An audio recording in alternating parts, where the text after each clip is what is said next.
Ritualism is one of those church history words that gets used as if everybody already knows what it means, but many people do not. In 19th century Anglican history, ritualism refers to the push to restore or intensify ceremonial worship and is often associated with the later Anglo Catholic world. So, yes, it is about ritual with vestments and candles, incense, Eastward celebration, a strong visual and bodily sense of worship. But if we stop there, then we've only understood half of it, because ritualism was never only about decoration, it was about theology made visible. The ritualist instinct said worship teaches the idea that what you do with your body, your symbols, your space, your altar, your vestments, your gestures, all of that says something about what you think the church is and what you think God is doing there. If the Eucharist matters, then worship should look like it matters. If the church is more than a lecture hall, then the room should stop pretending that it is one. That is the ritualist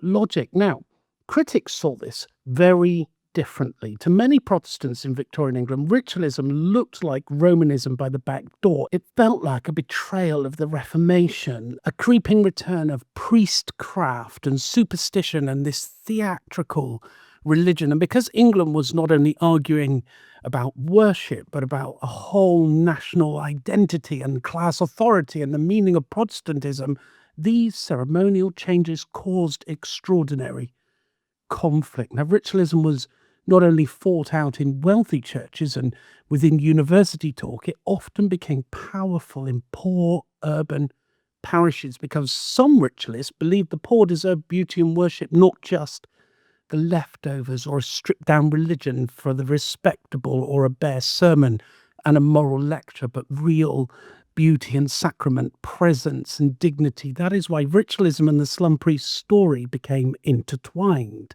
So ritualism is best understood as liturgical seriousness with theological consequences. It insists that worship is not neutral, that ceremonies are not empty extras, that the visible life of the church shapes belief. Of course, ritual can become performative and fussy and self-conscious and ascetic for its own sake. That criticism is not invented, but the best ritualists are not devoted to lace for its own sake. They try to enact a vision of the church in which God meets people through embodied communal and sacramental worship. So ritualism is the Anglican effort, especially in the 19th century, to recover fuller ceremonial worship as an expression of Catholic faith. And the reason it created conflict is this, because people understood quite rightly the arguments about ritual are never about just ritual. They are arguments about truth, authority, and what the church thinks it's doing when it gathers before God.